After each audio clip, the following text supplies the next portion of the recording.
Je m'appelle Amina Gueye, je suis journaliste et je suis la chargée de communication du festival.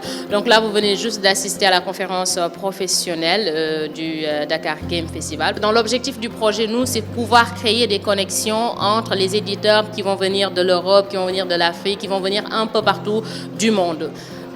Qu'ils se rencontrent, qu'ils puissent échanger, voir quelles sont les possibilités de collaboration entre eux. Et vous l'avez vu, les éditeurs de bande dessinée, les éditeurs de jeux de société se sont rencontrés, ils ont bien discuté et il y a des collaborations, c'est sûr, qui vont se faire tout de suite. Ça, c'est déjà clair. À la sortie, avant même la fin de la rencontre, on savait déjà que telle ou telle personne, ils vont pouvoir collaborer après. Je me rappelle, mais terriblement. Et il y avait aussi la présence du représentant de la délégation de la Wallonie-Bruxelles qui est important parce que nous, notre structure qui organise l'événement, l'ASBL, les Jeux d'Éden, on est des Sénégalais qui sont établis en Belgique, donc sa présence était 2 fois important pour nous, important parce qu'ils sont au Sénégal, mais important pour nous parce que aussi nous sommes une structure qui est aussi basée en Belgique, mais qui est dirigée par des Sénégalais. Maintenant, aux éditeurs de voir ce qu'ils vont faire ensemble. Nous, on a créé une plateforme. On leur a donné la possibilité de se rencontrer et nous, ce qu'on va faire à la fin, c'est noter tout ce qui est ressorti de cette rencontre. Après, on pourra faire le plaidoyer auprès des autorités. Je m'appelle Mariam Seck Démé, je suis conceptrice de jeux de société et en même temps éditrice de jeux de société à travers une marque qui s'appelle Les Jeux du Sénégal.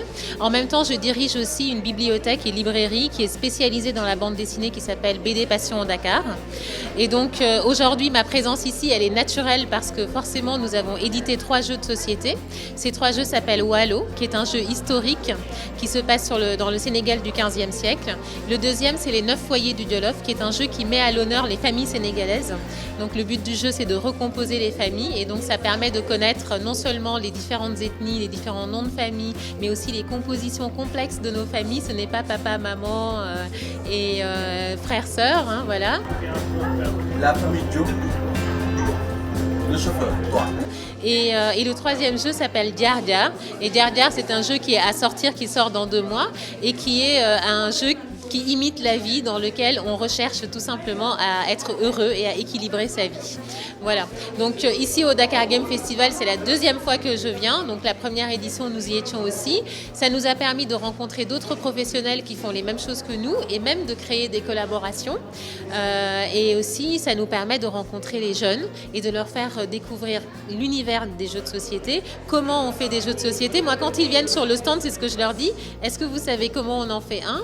Comment on arrive à cette boîte? Parce que c'est un très long voyage. Quand je prends le cas de Wallo, l'idée m'est venue en 2016 et la boîte de jeu a existé qu'en fin 2021. C'était vraiment un très long voyage et donc c'est important de leur dire tout ça et aussi c'est important d'essayer de faire émerger des talents, de faire émerger des vocations et c'est ce qui me plaît le plus quand je viens dans ce genre de salon en fait. C'est de vos idées pour pouvoir écrire de très belles histoires qui seront demain diffusées dans les chaînes de télé. Je suis Issaba, le coordinateur de Canari Magique.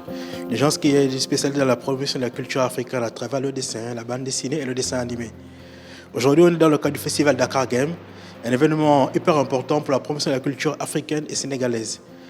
Africaine et surtout aussi pour la diversité culturelle à travers les jeux ludiques. Au niveau des stands, aujourd'hui, dans le cadre du panel qu'on a fait, on a eu à rencontrer des acteurs du monde du jeu, je peux dire ludique, et aussi du jeu, je peux dire numérique. Dans ce panel-là, on a échangé sur différents points. Comment créer une collaboration, une cohésion entre les différents acteurs. Pour nous qui sont dans la bande dessinée et pour eux qui sont dans le volet du jeu, comment créer une cohésion là-dessus.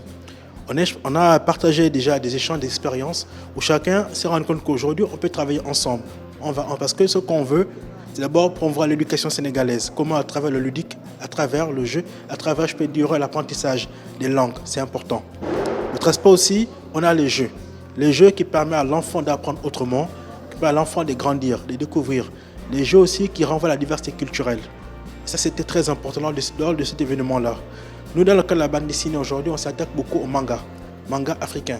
Parce qu'on sait qu'aujourd'hui au Sénégal, on a le mythe et légende. Donc, on a Lat Dior, on a Lucien Diatta, on a le prince du foot à Samba Guelage. Or, si vous remarquez dans le librairie, il n'y a pas de bande dessinée sur elle, ni même des jeux de société sur ces personnages-là, et c'est pas normal. Donc ce qu'on veut aujourd'hui, c'est qu'ils puissent avoir beaucoup de jeux sur la diversité culturelle, beaucoup de jeux sur la culture sénégalaise, beaucoup de jeux et des bandes dessinées sur la culture africaine de manière générale. Et c'est ça notre objectif, et ça notre vision.